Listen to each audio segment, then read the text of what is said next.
Mhm. As I mentioned, this case resolution goes by court order after hearing. That might be unnecessary because if you modified the protection order, the permanent protection order, you probably didn't need to reissue it as a temporary protection order. And when you reissued it, I didn't get notice of that, did I? Or it's somewhat confusing because when you issued it as a permanent protection order when I was on trial in 2012, yes, by minute order, ooch. And then the verdict was not guilty, yes, Brent Baisden, pooch. The reasoning for reissuing it was that I had violated the protection order when I hadn't. Now, I've asked you, what could be 1,000 times, why don't you just remove it? Now, when you modified it, yeah, without putting it on on the docket, yeah. I think that's in violation of state law that I have the right to know whenever you're going to have court hearings. Yes. And then when you schedule court hearings and you don't have them, I have the right to know when you don't schedule. You can't just use the docket as your personal payday so that you get paid to reissue temporary protection orders, Brent Based and Pooch. And then Greg Miller gets to get paid for modifying them. Oh. Now, it says here, yes, sheriff's return to service. Now, what court hearing you served me on? Yes. It couldn't have been the 12th, could it? Ooh. Was it the 16th? So you returned the service on the 16th without me.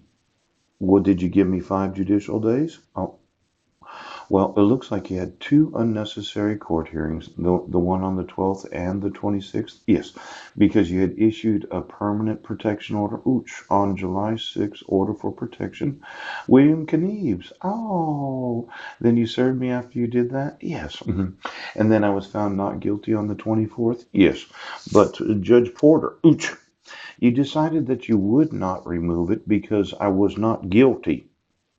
Now, having unnecessary court hearings and then not putting on the docket when you're going to have court hearings, yes, so that you could get paid, Brent Basden, and Greg Miller could get paid, I'm thinking violates the laws of the United States.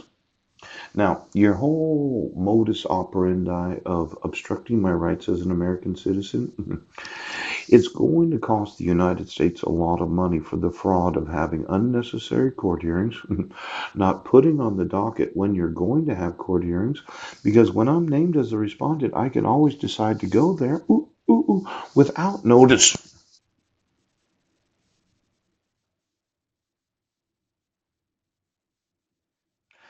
Are you going to keep fucking up the world?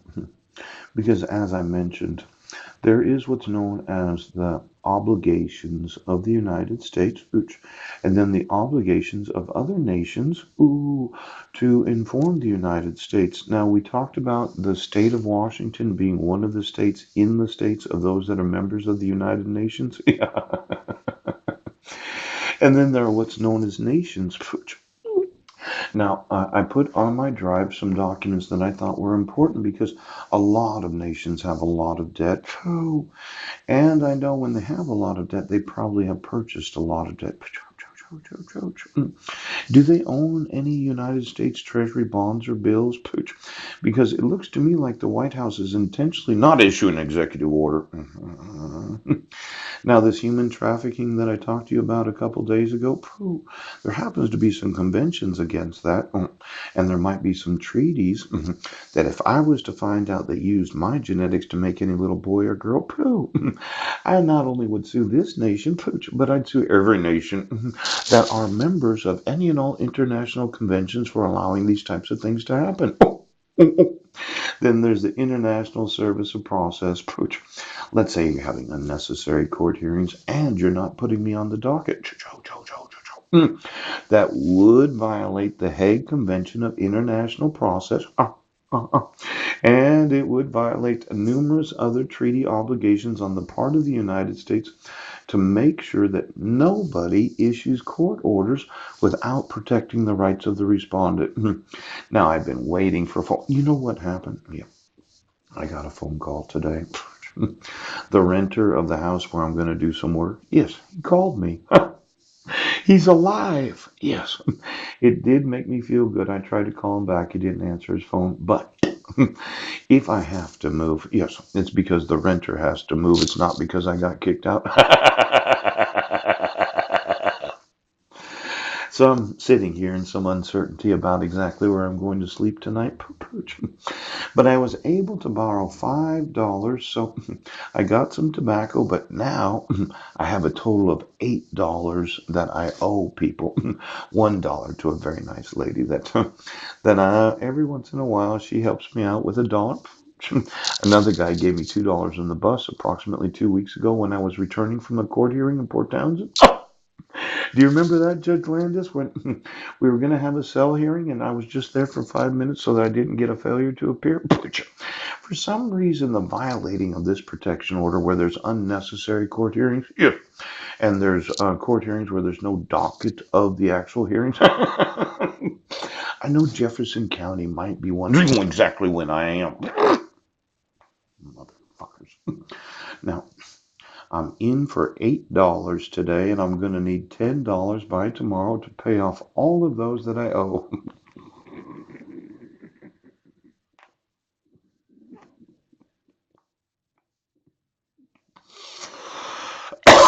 I dislike owing money when I know I'm owed victims' resources. And when I'm have that much debt as a homeless man, $8. I actually called the charity thinking I'd schedule an appointment, explained my need to take a shower and do my laundry, and then use some of that money to pay my debt so I wouldn't be having bad credit while being homeless. You'd be surprised how important it is, some of these individuals in my personal life. I had thought I would make them super handsome or super beautiful. Might spend 50 or $100,000 of my own money when I get done suing each and every one of you, so as to kind of reward them for being so nice as to lend me money. Now, this, well, you don't think that I would forget, about the kindness of individuals that recognize that I'm actually very wealthy. Anytime a court has court hearings where I, as the respondent, don't have notice of them, yes, that's when I get to sue them.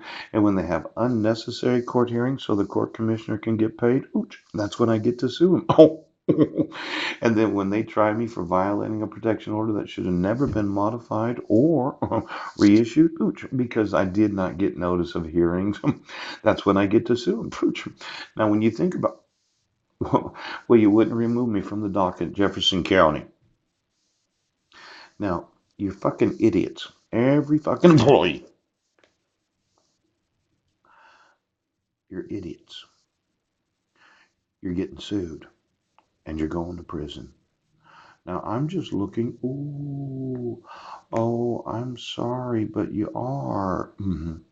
I told you to remove your protection order on November 20th of 2015.